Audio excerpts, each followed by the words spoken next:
Fox News alert. Donald Trump just wrapping up a joint news conference with Israeli Prime Minister Netanyahu, floating the idea of the United States owning and operating the Gaza Strip. We'll have more on that later in the show. They're using the old good cop, bad cop routine in Washington. Trump's the good cop, Elon's the bad cop, and Trump's fine with it. The Times says he's moving at a speed and scale that's shocking civil servants, as Elon and his team are working with a frantic around-the-clock energy. Beds are being moved into the Eisenhower building so Musk's men can sleep at the office. Elon's nerd army, a bunch of 18 to 25-year-olds who rejected seven-figure salaries in Silicon Valley to trim fat in D.C.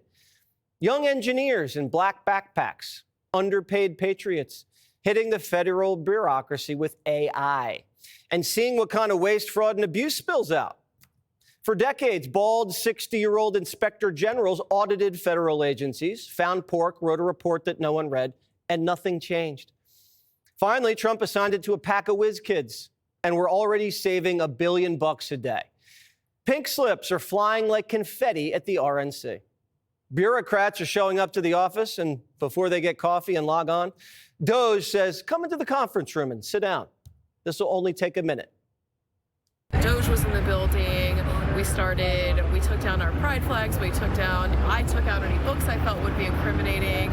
No one was talking. We heard they started taking transcripts automatically of all of our Google Meets. They unplugged the news in the little kitchen galleys. It didn't feel good. And then Saturday, all of the websites went down, and then I lost complete access to my computer. Elon says we spent the weekend feeding USAID into the wood chipper. Could have gone to some great parties. Did that instead. Musk's treating our foreign aid office like a crime scene. Democrats in Congress tried to see what DOGE was doing, but the doors were locked. So Elon Musk just shut the whole place down. So you're asking questions of individuals who don't have the answers for you, except all of the wonderful press release that was released to the public. USAID is closed. Okay, so you are aware this agency is very busy currently, and they are not able to take a meeting currently. They advise that they will be in contact shortly, and that it's best to contact the Department of State at this time if you need any further comments. Who is they? The front office of the administrator. Trump basically shut the government out of government. And the Democrats shrugged, turned around, and went to dinner. This is what Democrats are fighting to save. These are some of the insane priorities that organization has been spending money on. $1.5 million to advance DEI in Serbia's workplaces, $70,000 for a production of a DEI musical in Ireland, $47,000 for a transgender opera in Colombia, $32,000 for a transgender comic book in Peru. I don't know about you, but as an American taxpayer, I don't want my dollars going towards this crap, and I know the American people don't either, and that's exactly what Elon Musk has been tasked by President Trump to do, to get the fraud, waste, and abuse out of our federal government. We can keep going. $20 million for Iraqi Sesame Street, $2 million for Moroccan pottery classes, $11 million to tell Vietnam to stop burning trash, $27 million to give gift bags to illegals before we deport them. Millions to help Afghanis grow crops instead of opium. That program was such a success that opium production doubled. We also gave Afghanistan $300 million to build diesel fuel power plants, but they couldn't use them because diesel was too expensive. $200 million on a dam that was too unsafe to ever be used. We could have used that dam in California. $250 million on a road that was never used.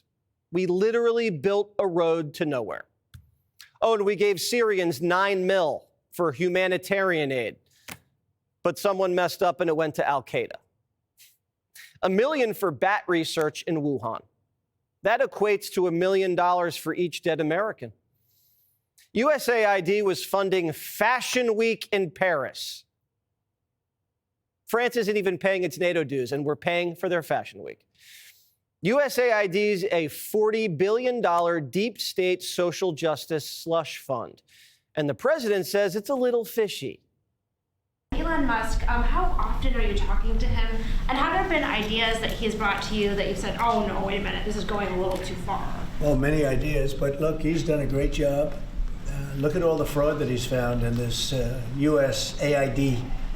It's a disaster what the people, radical left lunatics, they have things that nobody would have even believed. The whole thing with $100 million spent on you know what, with money going to all sorts of groups that shouldn't deserve to get any money. With the money, I'd like to see what the kickbacks are. How much money has been kicked back? Who would spend that kind of money? USAID is an American intelligence cutout. They've been caught staging coup after coup across Latin America, funding paramilitary groups and getting kicked out of countries for subversive activities. The deeper we investigated USAID, the more it looks like a dark money Democrat super PAC. And if you take all of the executives from USAID, the Clinton Foundation, the Gates Foundation, the World Bank, the WHO, you get a Venn diagram that would tickle Kamala Harris. Burisma got a contract with USAID through Hunter.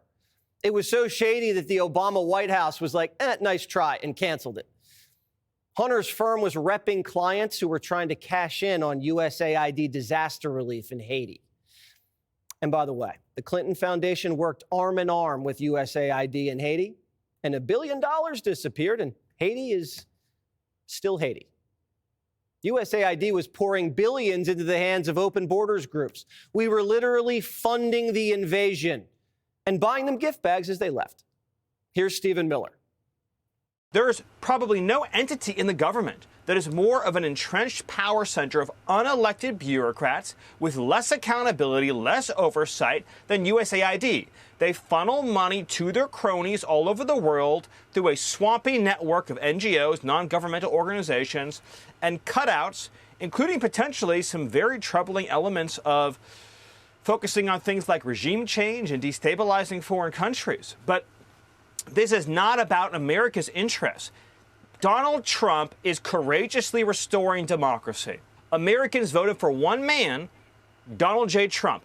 They voted for Donald Trump to make government accountable to the taxpayer. And USAID is only 0.7% of the federal budget.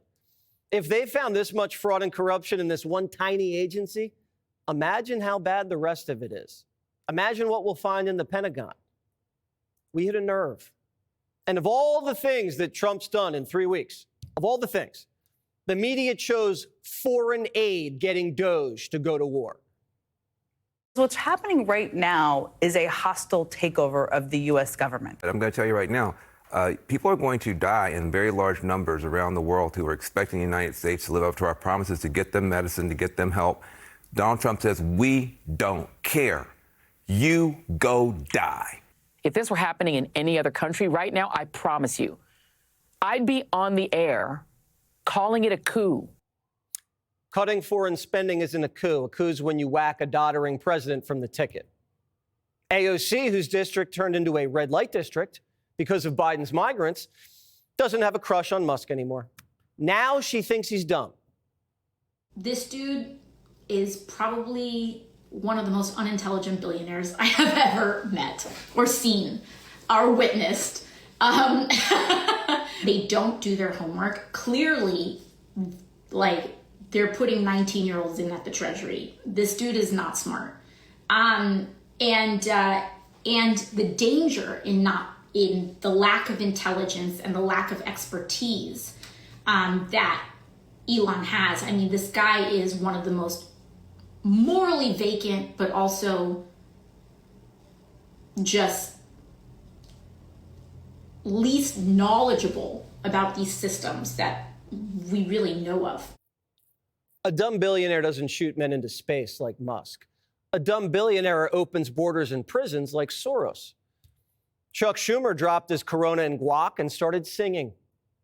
And we will win! We will win! We will win! We will win! We will win! We will win! We won't rest! We won't rest! We won't rest! Chuck sings better than he grills, but it wasn't just him. The whole Congress is hysterical. No one elected Elon Musk to nothing. That's right. Not one Democrat in America voted for Elon Musk. What we not gonna do is stand around while they pull this bullshit. We are gonna be in your face. We are gonna be on your asses. We will see you in the courts, in Congress, in the streets. Elon Musk is a Nazi netball baby. Every movement needs a scrappy little and I am that person. I need each and every one of you to get in touch with your inner scrappy little. Nobody elected your ass. This is not Elon Musk's country. Take your foot off my neck. It's all women screaming and Chuck singing. No one voted for Dr. Jill, but she was president for 4 years. When did Democrats start caring about chain of command? They got caught running a shadow government. The commander-in-chief had nap times. He had note cards to tell him where to sit. Senate Democrats say they're going to retaliate because unless Iraqis watch Sesame Street, the Constitution is in tatters. For them, it's about power, not your tax dollars. Democrats need dark money agencies like USAID to staff their cronies, launder money, wage information warfare, and sabotage Trump. But Musk sniffed it out and doged them. They're not mad about the money. They're mad they got caught.